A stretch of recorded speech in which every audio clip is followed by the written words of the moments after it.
Znamo da je vozač dužan da propusti šinsko vozilo, mada, iako je rampa podignuta, za svaki slučaj poglednemo ima li voza.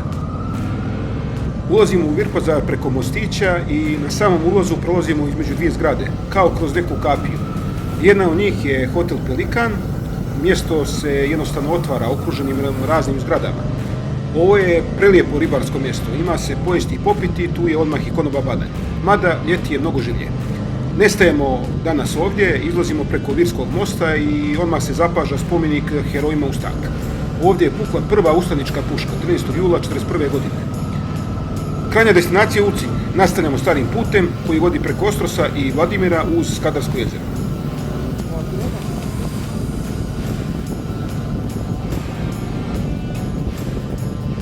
Već na samom izlazu iz Virpazara odmah zapukne jezerska panorama. Kao kad otvoriš bočicu sa vitaminima i izleti svježina svih 9 vitamina. Jednostavno zamiriše. Ovom stranom jezera baš rijetko idem, predjeli su mi nepoznati, prvi put idem ovim putem. Naspram, dokle pogled može da dobaci, je negdje Skadar i Albanija, a desno preko planine dođe more i bar. Ispred mene je iskusni drugar motorista koji mi dojavljuje vozila iz suprotnog smjera, šoder i rupe po putu. Danas često zna da ustane i plus onako visok, eto ga kao pokretna osmatračnica za neku grupnu vožnju. Istovremeno testiramo kardo komunikaciju i da li Bluetooth drži dobro vezu, posebno u krivinama. Proizvođač kaže može dome do 800 metara, ali između ne smije biti optičkih prepreka.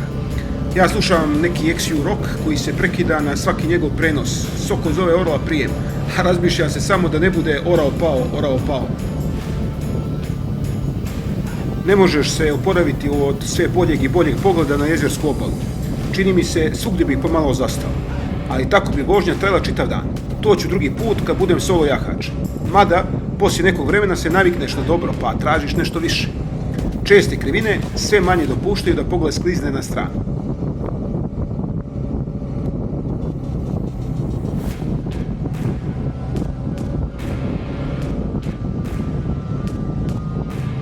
Na putu nema bankina, rijetko se naiđe na neko proširenje, pa ako neko vozilo iz suprotnog pravca zauzme put za sebe, mimoilaženje može biti baš tijesno. Valja usporiti i omogućiti brzu reakciju. Dobro bi bilo imati nekog drona u izvinici da javi ima li kakav kamion iz suprotnog pravca. Koristim svaku priliku da pogledom nišanim obalu. Skadarsko jezero je najveće jezero u Crnoj Gori i na Balkanskom poluostrvu. Dužine oko 40 km sa širinom i do 14 km na nekim mjestima. Sve više odmičemo naviše, brujanje motora se pojačava i privremeno napuštamo jezersku nirvanu. Definitivno ovo je bogat i netaknuti ambijent. Možda je i zbog toga ovo jedino stanište pelikana na jugu Europe. U zagrljaj nalik kanjonu ritmički puls puta ubrzava otkucaje srce. Sama ljepota krajolika postaje neodvojivi dio same vožnje. Divlji teren i dalje zahtjeva pojačanu pažnju. Stjenovita uzvišenja i litice traže preciznost u svakom zavoju. Skoro da se vozač i pejzaž besprekorno spajaju u igri adrenalina i prirodne ljepote. Žuta bankina se krivuda s putem, tiho obavlja svoj posao. Upozorava vozača da prilagodi vožnju i na veći oprez.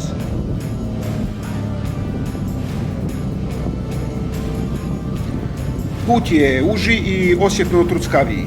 Izgleda manje se održava ova dionica. Pa ponegdje valja ustati i osmotriti bolje šta dolazi po putu. Ali priroda je zato sve pečatnija, miris kasne jeseni prodire kroz vazduh. Motor prede kroz krajolik drveća i rastinja odjevenog u vatrenu paletu. Grane se pomjeraju pod snagom mašine u prolazu. Cijelo vrijeme sustižem se sa drugarom ispred, a na zvučnike se svakim dužim zavojem smjenjuje peer connected i zvučni signal koji nagovještava da je veza prekinuta. Ponekad čujem samo prenos brujanja, ali njegovog motora, tako da imam utisak kao da je neko zapravo iza mene. Kardo sistem omogućava i prenos muzike, tako da je moguće voziti u istom ritmu. Probat ćemo to drugom prilikom. Vijuganje putem je zadovoljstvo i nadam se da ćemo pobjeći svakoj kiši. Krajolik mi je nepoznat, pa je i osjećaj avanture prisutniji.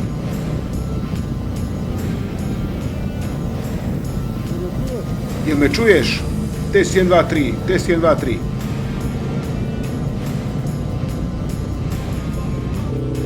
Ponovo smo u dometu jezera, samo sa veće nadmorske visine. Put se odvija kao bioskopski spektakl, donosi novu panoramsku vizuru.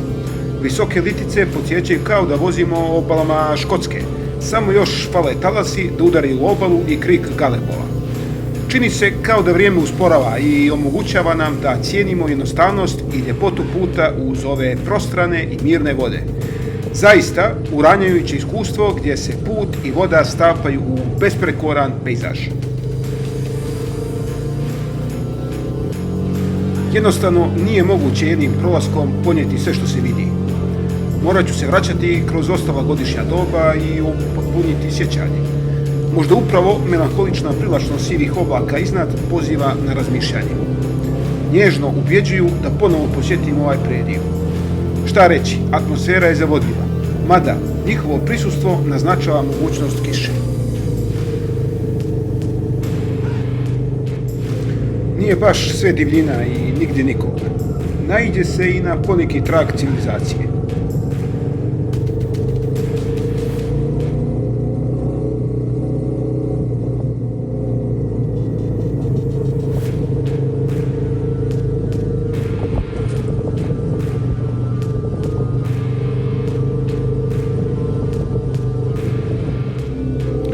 Ulazim u šumu Kestenova. Wow, potpuno novi prirodni pečat. Samo razmišljam kako ovo izgleda u proljeći ili ljeti. Kakav je to zeleni tunel izgrađen od krošnji drveća. Jednostavno ne želim da izađem odavde. Osjeća se zemljana aroma otpalog lišća. Šuma obojena toplim nijansama naranđaste i zlatne stvara hipnotišući tunel jesenjeg blaženstva. Ovo je kao putovanje kroz živu sliku. Sva čula se konstantno osvježavaju. U podsvijesti razmišljam kako je ipak dobro što šuškora nema na putu, a nema opasnosti od proklizavanja.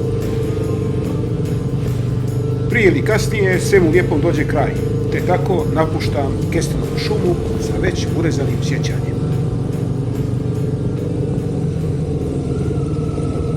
Po šumama i gorama naše zemlje ponosne, iduće te partizana, slavu borbe pronose.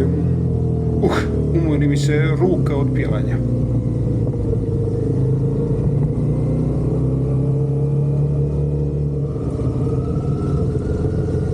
Orao prijem, ogromni kamion na putu. Za tlaku sinko, orao kraj. Na vidiku još jedna Kestenova šuma. Voziš i jedina žuta kuća u Kestenovoj šumi. Ne možeš da promašiš. Kako dobra lokacija za vikendicu. Fenomenalna. Sunce pomalo probija oblake i filtrira se kroz grane. Zamišljam. Sa šoljom za kampovanje u ruci. Pravim šolju bogate, aromatične kafe iznad otvornog plamena. Poznati zvuk ključajuće vode i miris svježe pripremljene kafe stapaju se sa mirisom šume. Sjedim na panju, uživam u toploti šolje i šuštanju lišća. Trenutak tišine i refleksije uronjen u zagrljaj prirode. No, šta da se radi, i to ćemo neki drugi put.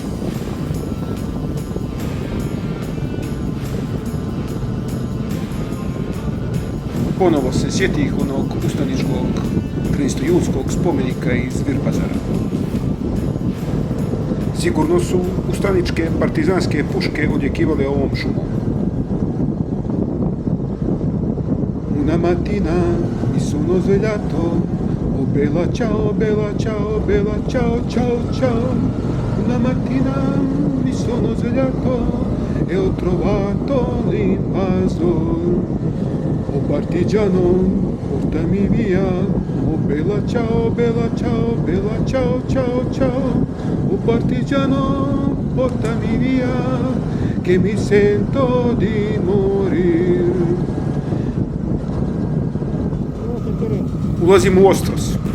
Možda napravimo pauzu i osmotrimo atmosferu.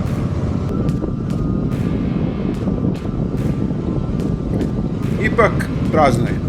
Osjeća se da je nedjelja, neradni dan. Ne znam da li postoji pazarni dan u Ostrosu, nekako sam očekivao da je to nedjelja. Nestajemo, odluka je da idemo dalje. Nastupaju naseljeni predjeli, što kao promjena nije loše. Kamene ograde i kultivisana zemlja. Uočavaju se pravilna, pravougaona imanja. Uskoro ponovo se susrećemo sa familijarnim krajolikom. U daljini je na vidiku jezero. Usput susrećemo grupe lovaca koji su se planski rasporedili duž puta. Prilazimo repetitoru i nakon zavoja se spuštamo put Vladimira. Ostavljamo jezero iza nas i polako se oslikava novi panoramski pejzaž.